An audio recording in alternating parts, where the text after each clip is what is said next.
Mula sa sandaling ito, mayroon kang pagpipilian sa pagitan ng dalawang landas. Isa ng pagiging pangkaraniwan at pagdurusa at ang isa naman ng walang limitasyong paglawak at kadakilaan. Alin ang pipiliin mo? Sa susunod na ilang minuto, ibubunyag ko ang 3 nakakagulat na pamamaraan mula kay Neville Goddard na maaaring ganap na magbago ng iyong realidad. Matututuhan mo kung paano muling isulat ang iyong nakaraan, mamuhay sa iyong ninanais na hinaharap, at sa wakas, makalaya mula sa simulasyon na pumigil sa iyo. Ngunit bago tayo magsimula, tanungin ang iyong sarili, handa ka na ba talaga para sa isang radikal na pagbabago? Kung handa ka nang tumigil sa pagiging biktima ng iyong mga pangyayari at simula ng paglikha ng buhay na lagi mong pinapangarap, patuloy na magmasid. Ngayong handa ka na para sa pagbabago. Hayaan mong ipakilala ko sa iyo ang iyong gabay sa paglalakbay na ito. Naisip mo na ba kung bakit walang kahirap-hirap na natutupad ng ilang tao ang kanilang mga pangarap habang ang iba ay nahihirapan? Ang sikreto ay nasa pag-unawa sa tunay na katangian ng realidad. Si Neville Goddard, isang espiritual na guro na nauna sa kanyang panahon, ay natuklasan kung paano sumilip sa likod ng kurtina ng ating kunwaring mundo. Ang kanyang mga turo ay maaaring maging susi sa pagbubukas ng iyong walang limitasyong potensyal. Si Neville Goddard ay isang mistiko at espiritual na guro na nabuhay noong ika-20 siglo. Itinuro niya na ang ating buong mundo ay isang projection ng ating kamalayan, katulad ng isang pelikulang pinapalabas sa isang screen. Isipin ang iyong isip bilang isang makapangyarihang projektor na patuloy na nagpapadala ng iyong mga iniisip, paniniwala at inaasahan sa screen ng iyong buhay. Ganito ipinaliwanag ng Diyos ang kalikasan ng ating realidad, isang simulasyon na nilikha ng ating sariling kamalayan. Hayaan ninyong ibahagi ko ang isang maikling kwento na nagbibigay liwanag sa malalim na kapangyarihan ng mga turo ni Goddard. Si Sarah, isang nahihirapang artista, ay sinubukang ibenta ang kanyang mga pinta sa loob ng maraming taon, ngunit hindi nagtagumpay. Matapos matuklasan ang mga gawa ni Goddard, nagpasya siyang gamitin ang kanyang mga pamamaraan. Sinimulan niyang isipin ang kanyang sarili bilang isang matagumpay na artista. Nararamdaman ang kagalakan at kasiyahan ng pagbebenta ng kanyang sining. Nabuhay siya sa ganitong katang-isip na estado, naniniwalang ito ay totoo.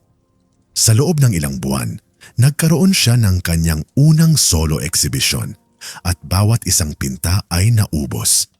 Epektibong sinira ni Sarah ang matrix ng kanyang realidad sa pamamagitan ng pagbabago ng kanyang kamalayan.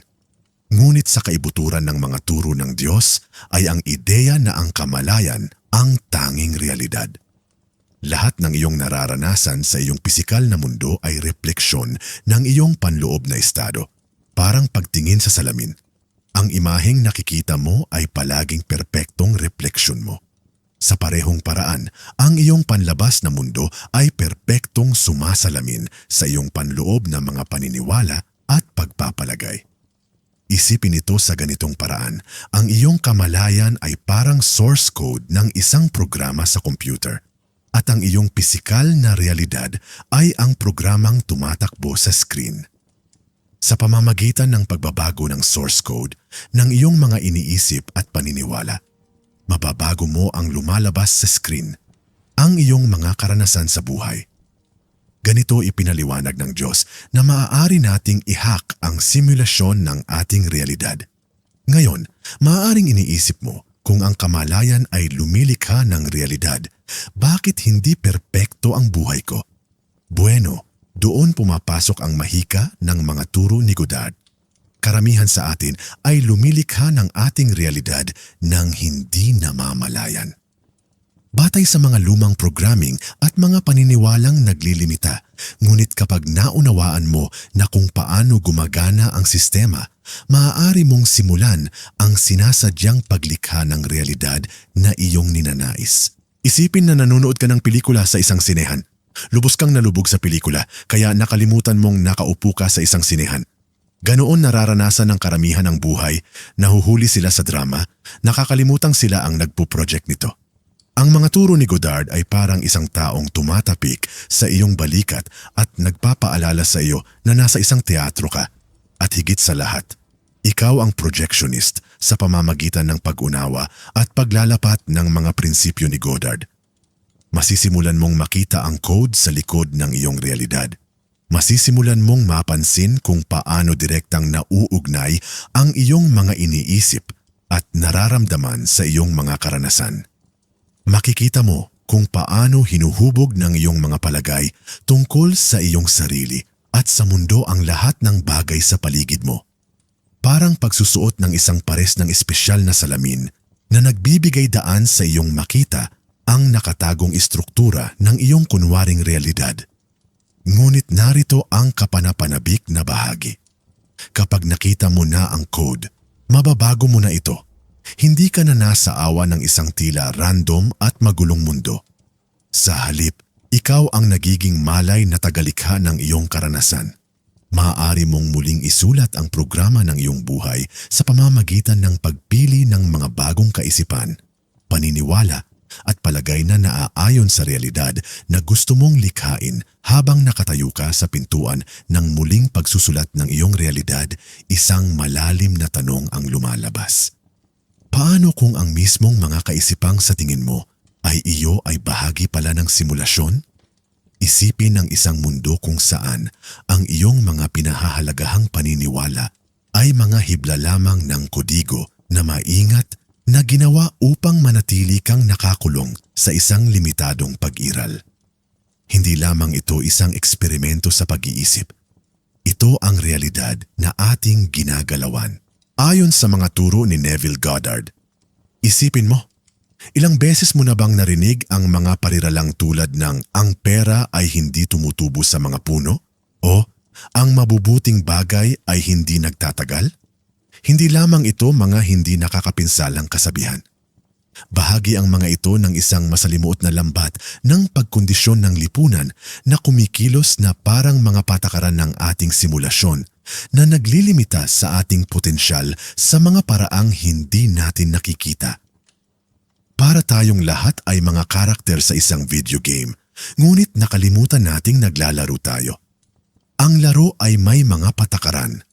Mga bagay na pinaniniwalaan nating ganap na katotohanan tungkol sa kung paano gumagana ang mundo. Ngunit paano kung ang mga patakarang iyon ay bahagi lamang ng programming na idinisenyo upang panatilihin tayong naglalaro sa loob ng ilang mga hangganan? Tingnan natin ng mas malapitan kung paano ito gumagana. Isipin na ikaw ay isang batang mahilig gumuhit. Ikaw ipakita ang iyong sining sa isang nasa hustong gulang na nagsasabing hindi ka maaaring kumita bilang isang artista boom. Iyan ay isang linya ng code na itinanim sa iyong isip bago mo pa man ito malaman. Naniniwala ka rito, isinasabuhay ito at ang iyong mga pangarap sa sining ay nagsisimulang maglaho o baka lumaki kang naririnig. Hindi natin kayang bayaran iyon sa paglipas ng panahon. Ang simpleng pariralang ito ay nagiging isang malalim na nakatanim na paniniwala tungkol sa pera at kakapusan. Para itong isang virus sa iyong mental software na patuloy na tumatakbo sa likuran, nakakaimpluwensya sa bawat desisyon sa pananalapi na iyong ginagawa. Ang mga paniniwalang ito ay lumilikha ng tinatawag ni Goddard na mindset ng kakapusan at mentalidad ng biktima. Para silang mga hindi nakikitang kadena na nagpapanatili sa atin sa isang realidad na mas maliit kaysa sa tunay nating kayang maranasan. Nagsisimula tayong makita ang mundo bilang isang lugar ng limitadong mga mapagkukunan at mga pagkakataon kung saan tayo ay nasa awa ng mga panlabas na pangyayari. Ngunit dito ito nagiging talagang kamangha-mangha.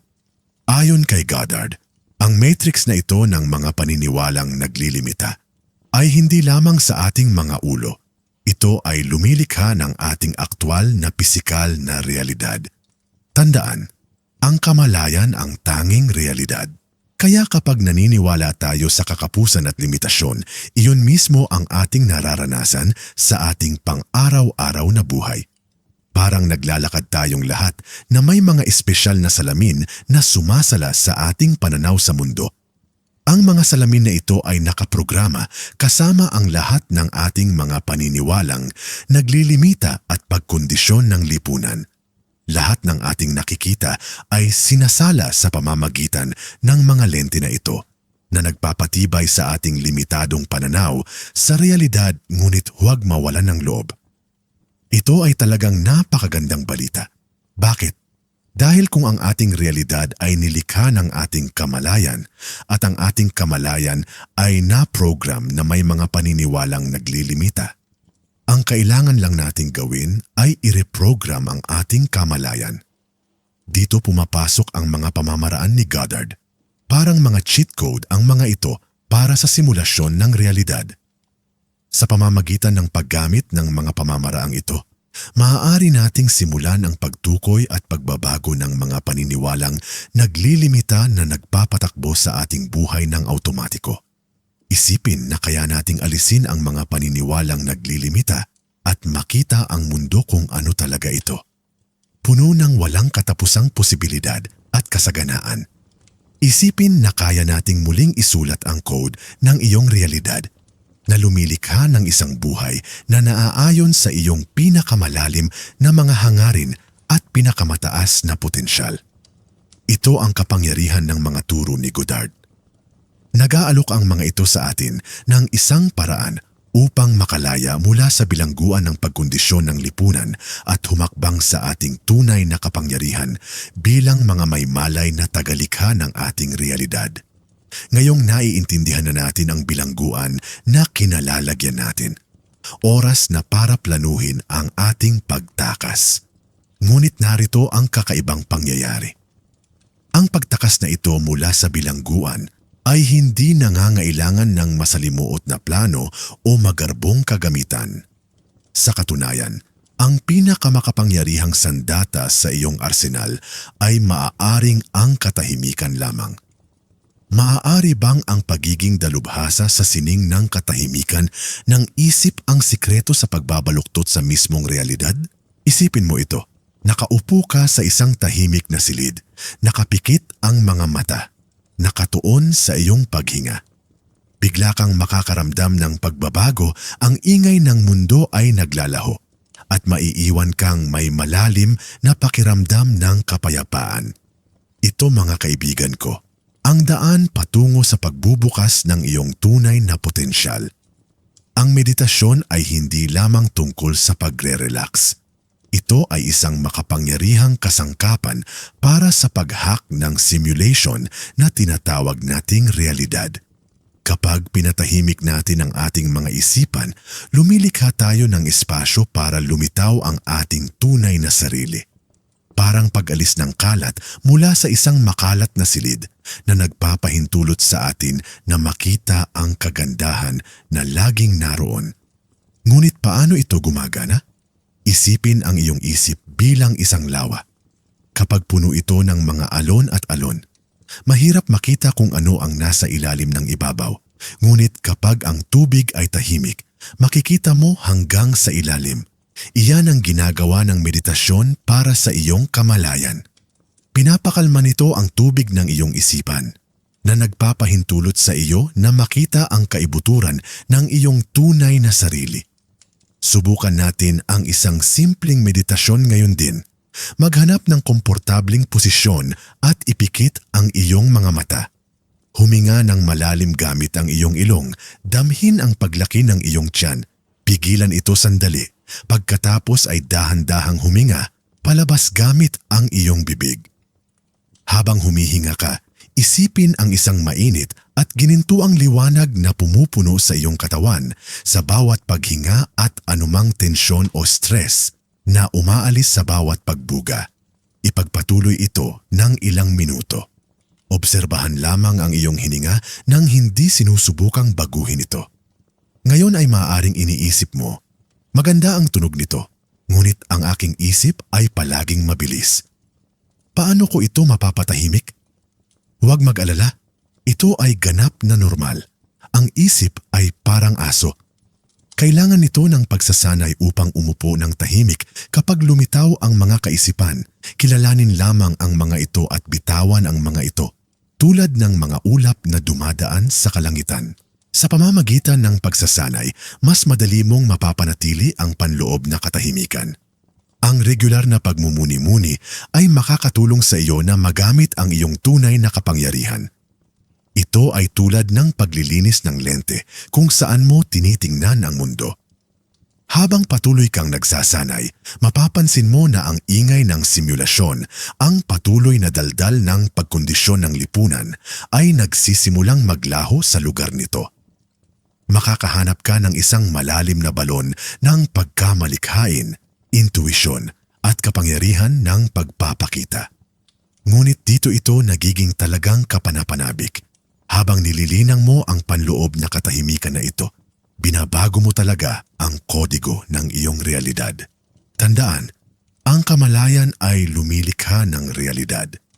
Kaya sa pamamagitan ng pagbabago ng iyong estado ng kamalayan, sa pamamagitan ng pagmumuni-muni, literal mong nireprograma ang simulasyon. Isipin ito sa ganitong paraan. Kapag nahuhuli ka sa ingay ng pang-araw-araw na buhay, para kang isang karakter sa isang video game na tumutugon sa lahat ng bagay sa paligid mo. Ngunit kapag nagmumuni-muni ka, umatras ka at naging manlalaro. Ang kumokontrol sa laro. Hindi ka na nasa awan ng iyong kapaligiran. Ikaw ang lumikha nito. Habang patuloy kang nagsasanay, maaari mong mapansin ang mga synchronicity sa iyong buhay. Ang maliliit na pagkakataong tila masyadong perpekto para maging random. Ito ay mga palatandaan na ikaw ay umaayon sa daloy ng universo na tinatamasa ang pinagbabatayan na kodigo ng realidad. Ngunit tandaan, hindi ito tungkol sa pagtakas sa realidad. Ito ay tungkol sa ganap na pakikipag-ugnayan dito mula sa isang lugar ng kamalayan at kapangyarihan. Ang pagmumuni-muni ay tumutulong sa iyo na maging mas naroroon sa iyong pang-araw-araw na buhay. Mas may kamalayan sa kagandahan at potensyal sa bawat sandali. Kaya handa ka na bang gawin ang unang hakbang sa pag-hack ng simulation? Magsimula sa 5 minuto lamang ng meditasyon bawat araw habang binubuo mo ang iyong pagsasanay. Matutuklasan mo na ang simpleng pag-upo ng tahimik ang siyang pinaka-revolusyonaryong bagay na magagawa mo. Hindi mo lang binabago ang iyong isip, binabago mo ang iyong buong realidad. Maaaring alam mo na ang pagmumuni-muni ay maaaring magbago ng iyong kasalukuyan, ngunit paano naman ang lahat ng bagahe mula sa iyong nakaraan? Ang mga nakakahiyang sandali, mga napalampas na pagkakataon, at masasakit na karanasan na patuloy ka pa ring gumugulo sa iyo. Maghanda ka na dahil malapit na tayong sumisid sa isang pamamaraan na literal na maaaring muling isulat ang iyong personal na kasaysayan. Isipin ito, nanonood ka ng iyong paboritong palabas sa TV at mayroong isang eksena na hindi mo talaga matiis. Ano ang gagawin mo?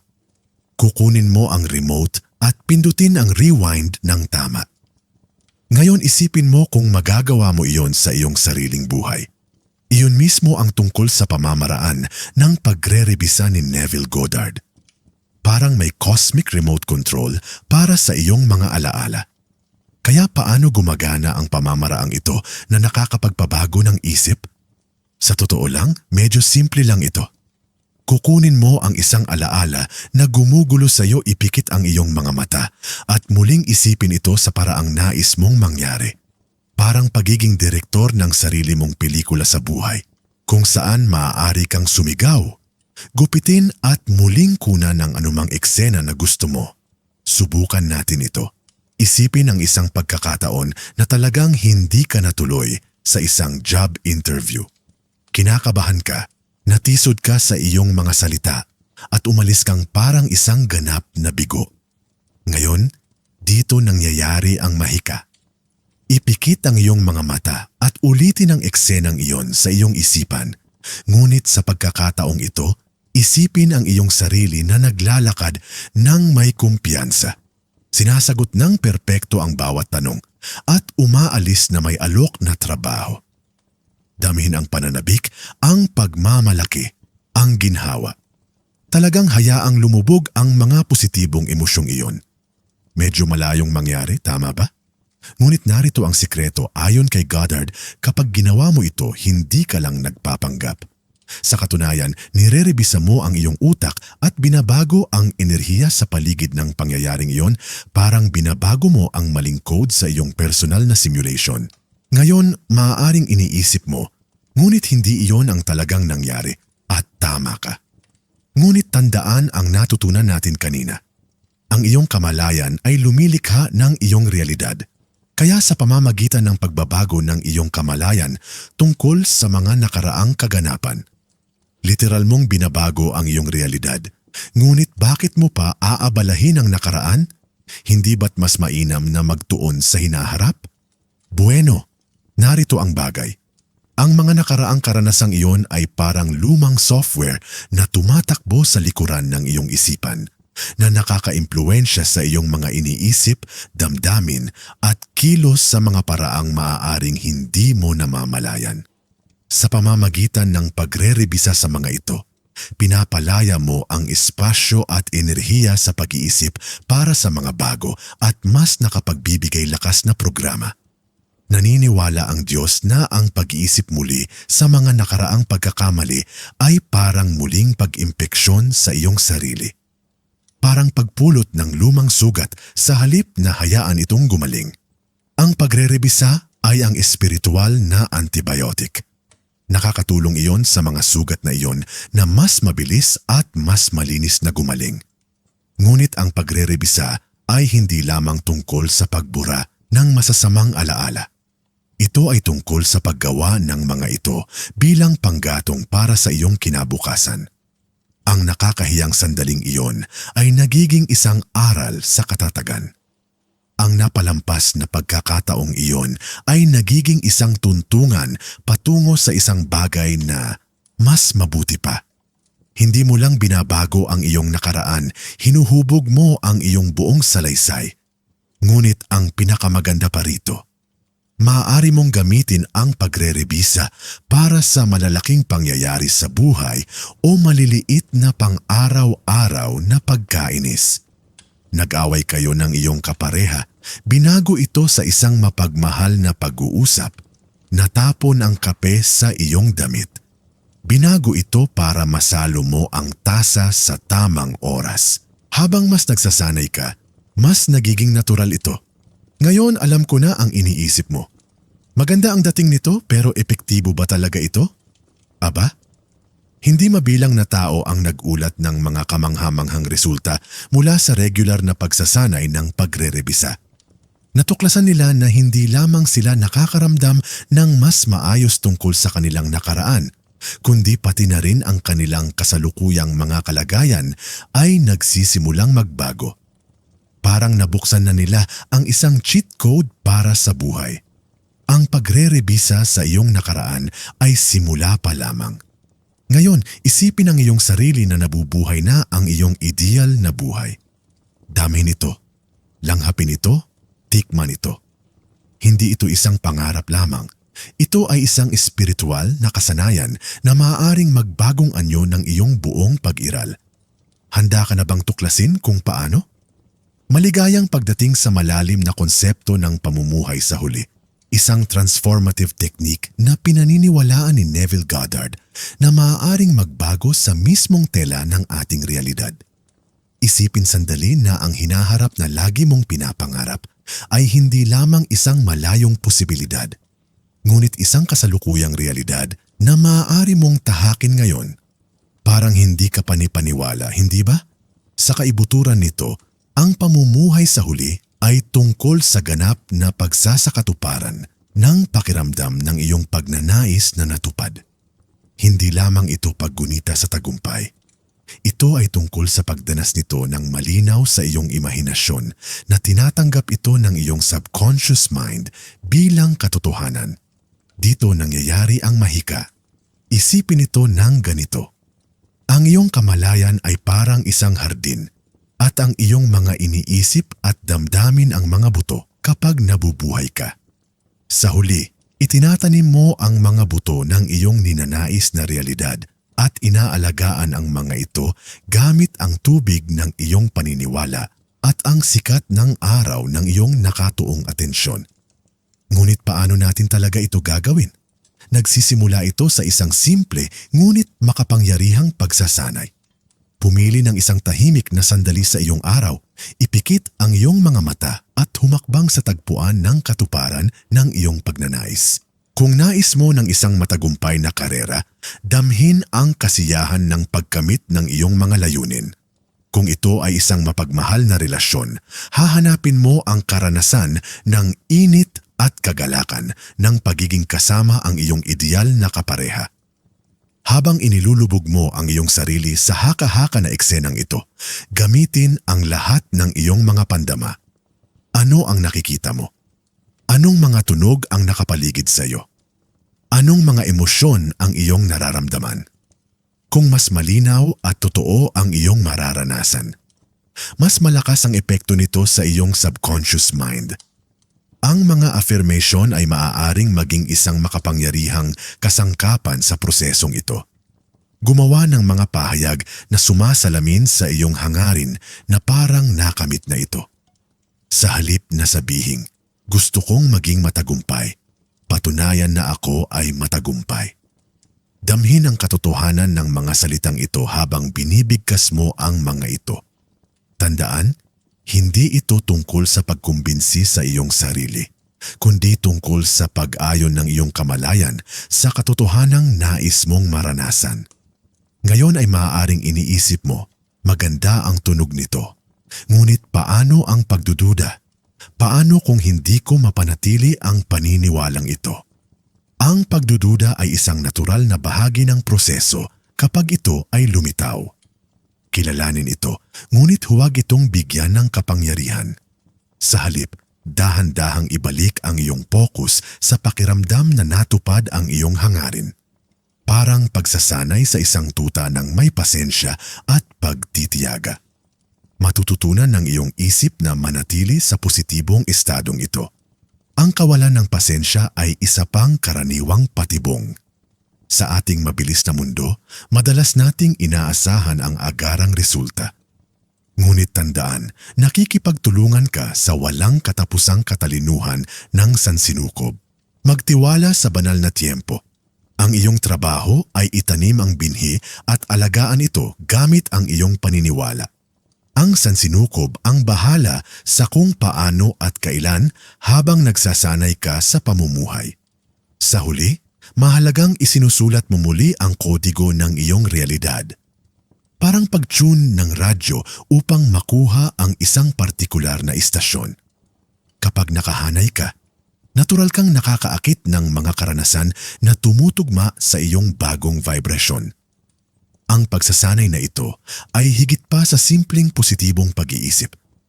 Ito ay isang malalim na espiritual na pamamaraan na kumikilala sa malikhaing kapangyarihan ng iyong kamalayan sa pamamagitan ng pamumuhay sa huli.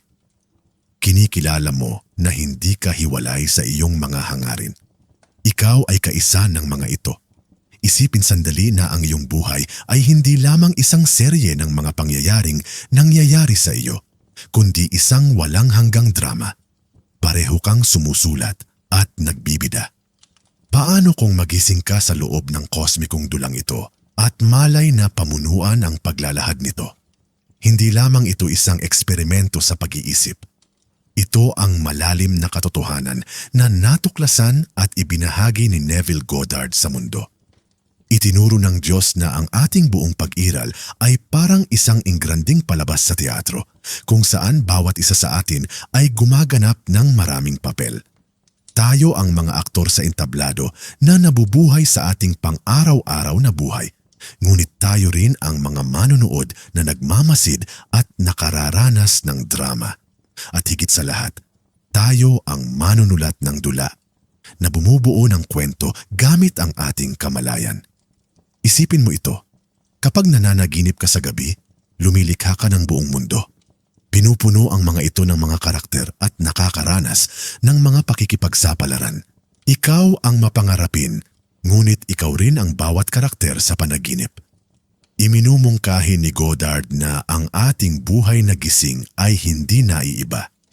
Ito ay isang panaginip lamang na hindi pa natin lubos na nagising. Ang konseptong ito ng buhay bilang isang walang hanggang drama ay hindi lamang pilosopikal at nagmumuni-muni. Ito ay isang makapangyarihang kasangkapan para sa pagbabago. Kapag napagtanto mo na hindi ka lamang isang pasibong kalahok sa buhay, kundi ang lumikha ng iyong realidad, lahat ay nagbabago. Bigla, ang mga hamon ay nagiging mga pagkakataon para sa paglago. Ang mga balakid ay nagiging mga plot twist. Maaari mong isulat muli at ang iyong mga hangarin ay magiging hindi maiiwasang mga resulta ng kwentong iyong isinasalaysay. Ngunit paano tayo magigising sa loob ng panaginip na ito? Binanggit ni Godard ang isang prosesong tinawag niyang espiritual na pagpapako sa krus at muling pagkabuhay. Huwag hayaang takutin ka ng mga terminong ito. Ang mga ito ay mga metapora lamang para sa paglalakbay ng paggising mula sa simulasyon ng ordinaryong buhay. Ang pagpapako sa krus ay kumakatawan sa pagpapakawala sa ating lumang limitadong sarili. Ang bersyon natin na naniniwala na tayo ay hiwalay sa ating mga hangarin, walang kapangyarihan laban sa mga pangyayari. Ito ay tungkol sa pagsuko ng ego na kumakapit sa mga sakit ng nakaraan at mga takot sa hinaharap. Ito ay maaaring maging hindi komportable, kahit na masakit. Ngunit ito ay isang kinakailangang hakbang sa ating espiritual na ebolusyon. Ngunit ang muling pagkabuhay ay ang maluwalhating muling pagsilang.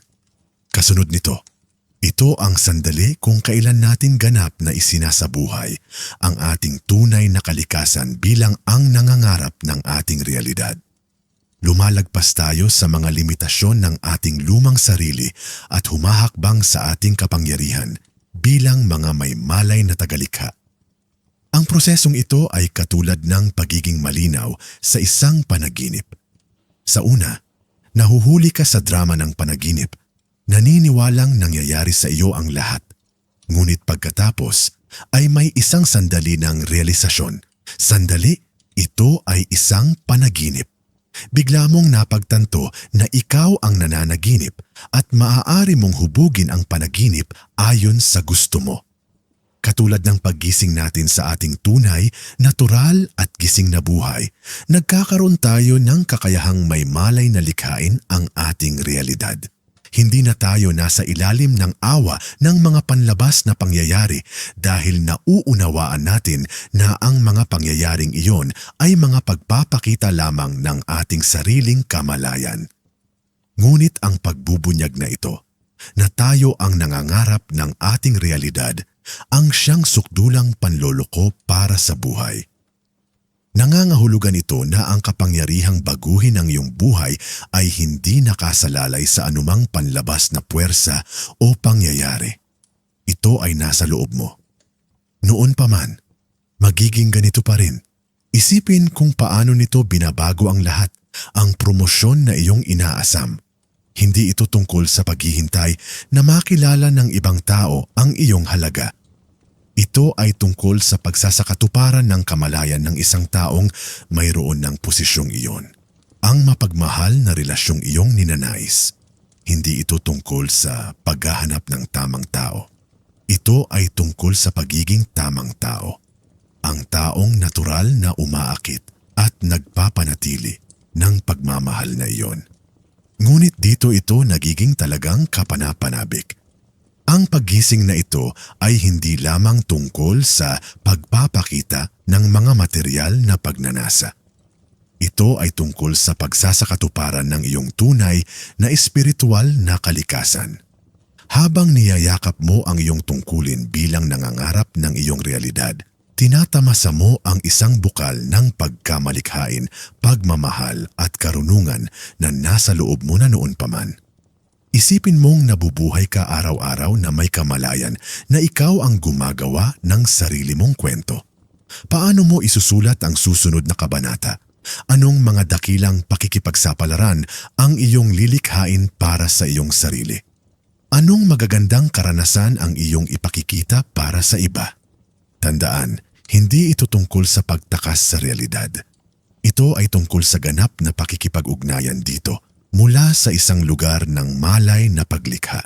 Ito ay tungkol sa pagkilala sa banal na paglalaro na nagaganap sa ating paligid at paghakbang sa ating tungkulin bilang mga kapwa tagalikha ng sansinukob. Kaya na-unlock mo na ang mga cheat codes sa sansinukob. Ano na ngayon? Panahon na para i-level up ang iyong kamalayan at simulan ang paglalaro ng buhay sa God mode. Ngunit mag-ingat, kasama ng dakilang kapangyarihan ang malaking responsibilidad. Habang tinatahak mo ang iyong tungkulin bilang malay na tagalikha ng iyong realidad, maaari kang makaramdam ng magkahalong pananabik at pagkalito. Huwag mag-alala, natural lang ito. Nagsisimula ka sa isang espiritual na paglalakbay na magbabago sa bawat aspeto ng iyong buhay. Magsimula tayo sa isang simple ngunit makapangyarihang pagsasanay sa pagtatala ng isang journal ng manifestasyon. Ang sagradong dokumentong ito ang iyong direktang linya patungo sa sansinukob, isang lugar kung saan maaari mong itala ang iyong mga hangarin at subaybayan ng kanilang pagpapakita sa bawat araw. Maglaan ng ilang sandali upang isulat ang gusto mong likhain sa iyong buhay. Maging tiyak, maging matapang, at higit sa lahat, magsulat na parang nangyari na ang mga bagay na ito. Damhin ang kagalakan, ang pasasalamat. Ang pakiramdam ng tagumpay habang isinusulat mo ang bawat salita. Ngunit tandaan, ang pagpapakita ay hindi lamang tungkol sa pagsulat ng iyong mga kahilingan at paghihintay sa mahiwagang paglitaw ng mga ito. Ito ay tungkol sa pag-ayon ng iyong buong pagkatao sa iyong mga hangarin. Dito pumapasok ang pang-araw-araw na pagsasanay sa pagre-repaso tuwing gabi bago ka matulog. Maglaan ng ilang minuto upang repasuhin ang iyong araw, ngunit narito ang twist. Babaguhin mo ang anumang mga pangyayaring hindi nangyari ayon sa gusto mo. Isipin na nagkaroon ka ng hindi pagkakasundo sa isang katrabaho. Ipikit ang iyong mga mata at ulitin ang eksena sa iyong isipan. Ngunit sa pagkakataong ito, isipin ang iyong sarili na hinahawakan ang sitwasyon ng may biyaya at karunungan. Damhin ang pagkakasundo na bunga ng positibong pakikipag-ugnayang ito. Sa paggawa nito, hindi mo lamang binabago ang iyong memorya ng pangyayari, aktwal mong binabago ang enerhiya sa paligid nito na lumilikha ng mga alon ng positibo. Iyan ay umaabot hanggang sa iyong kinabukasan. Ngayon alam ko na ang iniisip mo. Maganda ang dating nito, ngunit paano ko mapapanatili ang bagong pananaw na ito kapag naging mahirap ang buhay? Ito ay isang wastong tanong. Ang totoo, haharap ka sa mga hamon. Maaaring pumasok ang pagdududa. Maaaring subukang muling igiit ng mga lumang gawi ang kanilang mga sarili. Ngunit tandaan, ang mga ito ay mga labi lamang ng iyong lumang programming. Ang mga huling hingal ng simulasyon na sinusubukang hilahin ka pabalik. Kapag lumitaw ang pagdududa, ituring ito bilang isang pagkakataon upang ibaluktot ang iyong mga kalamnan sa manifestasyon. Kilalanin ang pagdududa. Pasalamatan ito sa pagsisikap na protektahan ka. Pagkatapos ay malumanay ngunit matatag na ipaalala sa iyong sarili ang iyong tunay na kalikasan bilang tagalikha ng iyong realidad. Maaari ka ring lumikha ng isang personal na mantra na gagamitin sa mga sandaling ito. Isang bagay tulad ng, "Ako ang may akda ng aking kwento at pinipili ko ang kasaganaan ng kagalakan." At pagmamahal habang isinasama mo ang mga kasanayang ito sa iyong pang-araw-araw na buhay, magsimula sa maliit. Ang Roma ay hindi itinayo sa isang araw at gayon din ang isang bagong realidad. Magsimula sa pamamagitan ng pagpapakita ng maliliit na bagay, isang perpektong lugar para sa paradahan, isang papuri mula sa isang estranghero, isang sandali ng hindi inaasahang kagandahan. Habang nakikita mo ang maliliit na manifestasyong ito na nabubunyag, lalago ang iyong kumpiyansa at natural kang magsisimulang mangarap ng mas malaki. Tandaan, hindi mo lamang binabago ang iyong mga kalagayan. Binabago mo ang iyong buong pagkatao. Ang paglalakbay na ito ng paggising ang pinakamalalim na gawain na iyong magagawa.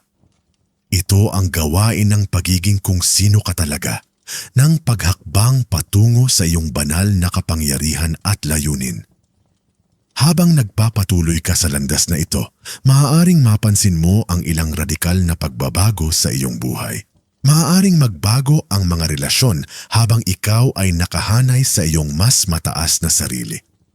Maaaring biglang lumitaw ang mga oportunidad na perpektong tumutugma sa iyong bagong pinalawak na kamalayan. Maaari mo ring matuklasan ang iyong sarili na naaakit sa mga bagong lugar, mga bagong karanasan. Ang mga bagong paraan ng pamumuhay sa mundo ay yumayakap sa mga pagbabagong ito. Ang mga ito ay mga palatandaan na matagumpay mong isinusulat muli ang kodigo ng iyong realidad. Hindi ka na isang pasibong karakter sa kwento ng ibang tao. Ikaw ang may akda, ang direktor, at ang bituin ng iyong sariling kosmikong drama. Ngunit narito ang pinakamagandang bahagi ng paglalakbay na ito.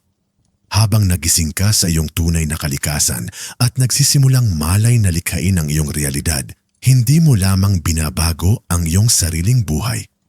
Nag-aambag ka sa paggising ng buong mundo.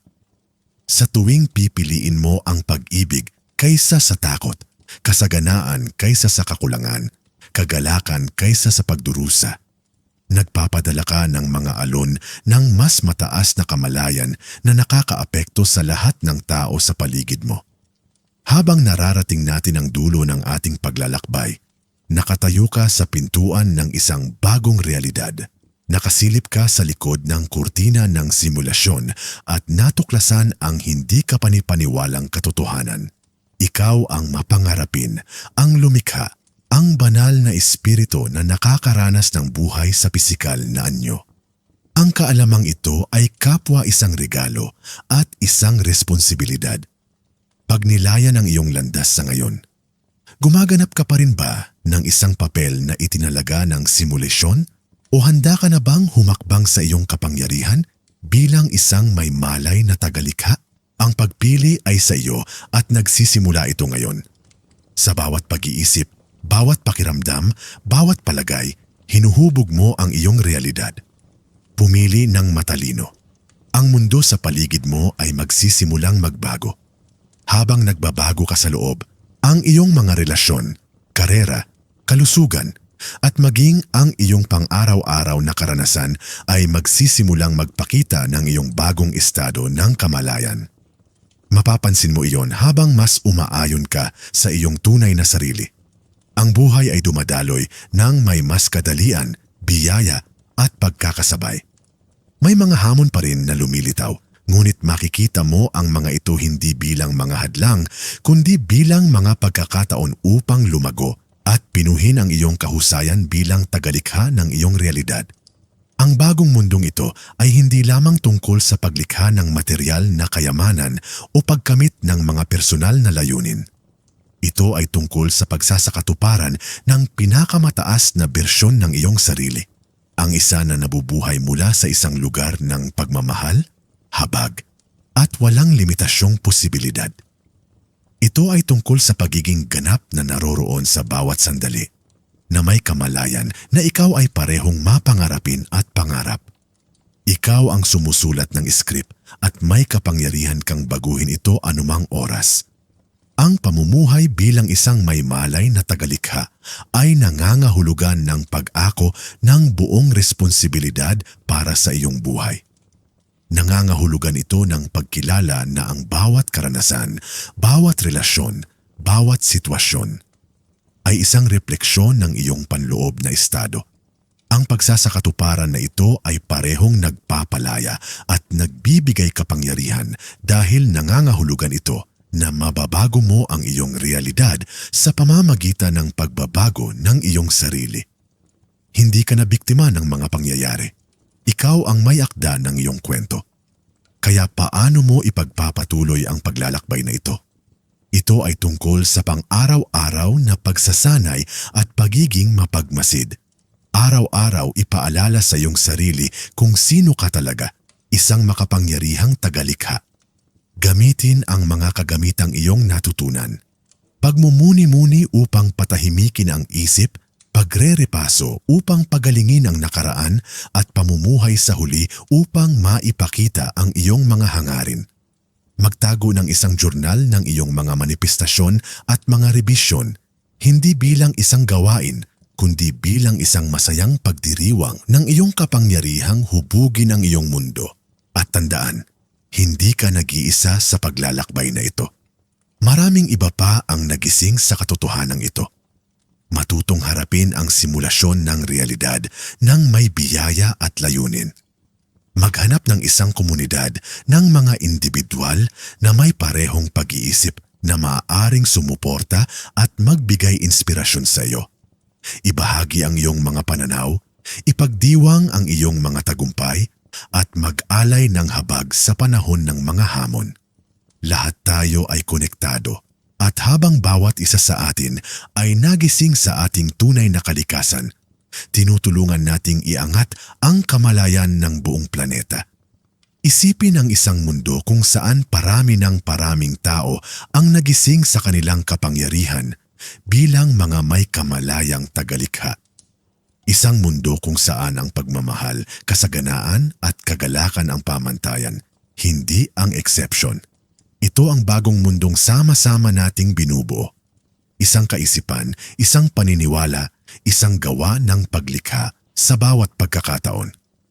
Habang sumusulong ka, yakapin ang pakikipagsapalaran ng buhay. Alamin na magkakaroon ng mga tagumpay at kababaan, mga pagliko at pagliko. Ngunit sa lahat ng ito, hawak mo ang panulat na sumusulat ng kwento. Ikaw ang mapangarapin na nangangarap at nagigising sa loob ng panaginip.